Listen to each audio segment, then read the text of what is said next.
பேச்ச மாத்திரம் நீங்க ஏமாத்துறாதீங்க. முதல்ல 11வது படிச்சிருக்காங்கன்னு கேளுங்க. 11வது படிச்சிருக்கியா? என்ன சார் 11வது படிக்காம எப்படி கூட கூட பேசாத. 11வது படிச்சிருக்கியா? படிச்சிருக்கேன் சார்.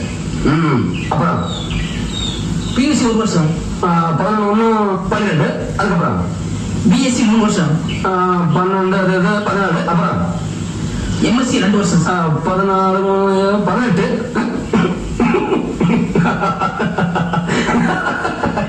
என்ன பாரு என்ன படிச்சிருக்கீங்க? 18வது படிச்சிருக்க. 18வது படிச்சேன்னு சொல்ல வேண்டியதான? இவனை கூட ஒழுங்கா சொல்ல தெரியல. இவனுங்கெல்லாம் எப்படி நம்ம பண்ணல வேலை செய்ய போறாங்க.